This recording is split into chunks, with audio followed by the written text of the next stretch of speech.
Guys, feast your eyes on this classic beauty. 1982 Honda CT70. This may be the last brand new one left on the planet. If you follow the channel, well, it must have been probably 9 months ago. We picked up, it was still winter time. We picked up a collection of 20 brand new NOS 80s motorcycles. Most of them small bores like this, and the biggest one was a 400. There was a collector who was obsessed with small bore bikes, and he had a pattern. He'd buy a brand new bike, ride it 5 miles, and bring it and store it in his private museum. So this is one of the bikes that he had in there. When it came to us, it had 4 miles on it. It now has 7. It had not been run since the day it left the dealership in 1982, and we went through it top to bottom. As far as I know, it's the last brand new one left on the planet. I haven't seen another new one come up. It had been sitting for 40 years, so we went right through it.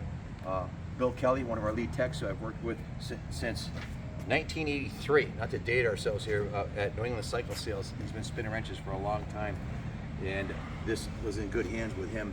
So he went right through it, top to bottom, front to back. First thing he did is he went through the fuel system on it. If you take a close look, it's about as close to fresh out of the crate as one you'll find anywhere.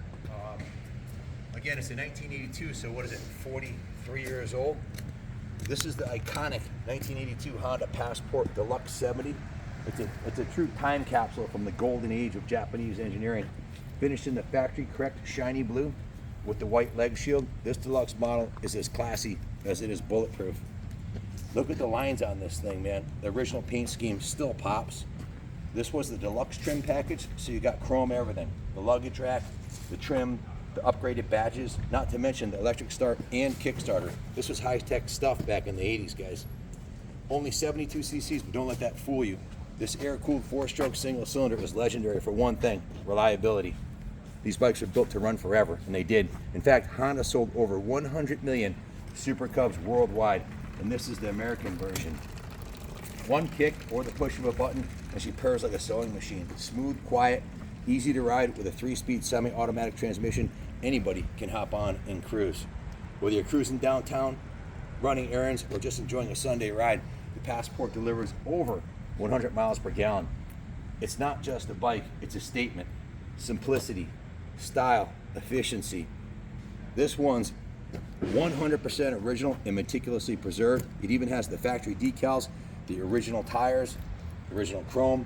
You won't find many in this kind of shape, especially not in the deluxe trim, because most of these, I bought my son a Honda 50 when he was 15 years old, and by the time he was 16, he put 12,000 miles on it and ridden it off-road and everywhere, and that's what usually happens on these bikes. They're ridden heavily.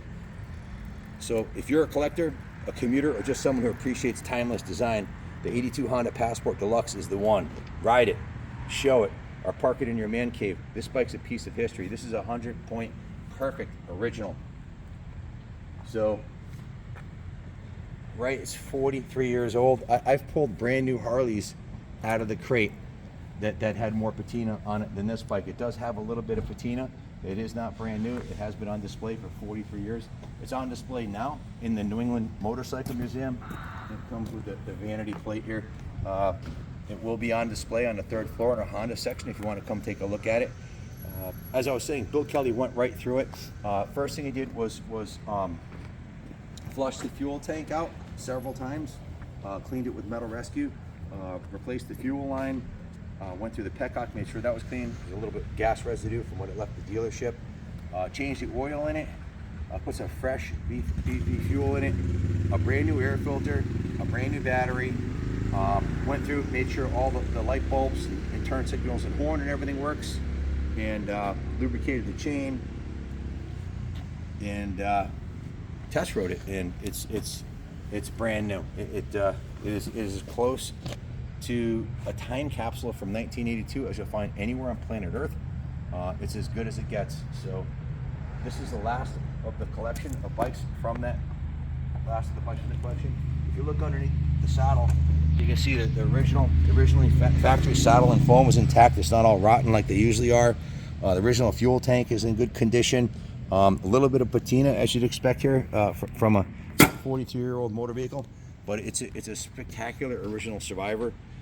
On the test ride, we only went up and down the driveway a few times. Bill had tested and tuned it, put a couple miles on it total.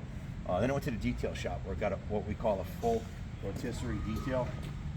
The bike was steam cleaned, hand washed. The wheels and hubs were removed and vapor blasted. The hubs were polished. The spokes were clean. There is a little bit of patina on the chrome, as you can see. It's original thin chrome. So it's not perfect. It has a little bit of tiny rust spots on it, but it's as nice as I've ever seen on a 43-year-old CT70. The original pipe has no rust on it, has no damage on it. The battery, when we put the new battery in, we added this. It didn't come with a stock. This is a battery tender. So if you're buying this bike for your private collection, you can go ahead and put it away for the winter, knowing that you can plug it in and the battery's good. You get a 6-volt battery tender, just plug it in. The fuel in the bike, if you're buying it and you want to put it on dry display, I can set it up for museum display. We will drain the gas out of the carburetor and run it dry, take the fuel out of the tank, and then fog the tank, fog the carburetor with a fogging solution, and also the cylinder, so it'll be ready for another 45 years of storage. So you won't find a nicer one. This is as good as you'll ever find in 82. And again, I don't know of another brand new one for sale anywhere on the planet. The original tires, as you can see, they have a little bit of dry checking on them. None on this side right here, but right up, if you come up close, you can see it's just a little bit of dry checking on there, and little cracks on the side. But I would not change the tires. These are the originals from 1982, and the bike's only going to be original once, right? So we don't want to mess with that. So come around this side here. Let me spin it around in the sunlight here so you can see this side a little bit better. You can see the engine cases are in pristine condition. The detail shop polished the engine cover and polished aluminum and repainted the engine cover. Detailed it to the nines. Excuse me, I'm sorry, 1981. I don't know why I was saying 82. I think the work order said 82. So if you zoom in right here, you can see these are the original decals. JH2. Oh, you can see the serial number there. 1981. The original factory decals. Obviously, this thing wasn't out in the sun because they usually look. I mean, they're usually all sun faded. Look how nice and clean the decals are on this thing, man. It's pretty remarkable. There's it has the chain decal back here. I haven't seen a nicer one. If you have, let me know. She's ready to go to the bike show. Take it to the beach, put it on the back of your camper, or inside your camper, and take her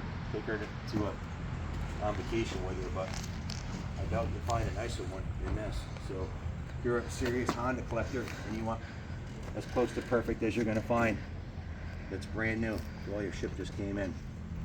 That's the good news. The bad news is we shipped it from Michigan, which was $600. We paid up for it at the auction, and I'm embarrassed to tell you how many hours we had into the work order on it. So I'll just keep that to myself. But it was a lot more. The work order is a lot more hours than I would have liked it, but I wanted it perfect, so we went in and out of the detail shop like 3 times. And Bill has been went through the mechanics, and he only had like 14 hours into it there, but the detail shop spent a little more time than I like, but I wanted it perfect. So it's going to give what we call a rotisserie detail from the bottom of the tires to the top of the mirrors. Everything's been polished, and she's perfect. So good luck bidding on it. God bless America.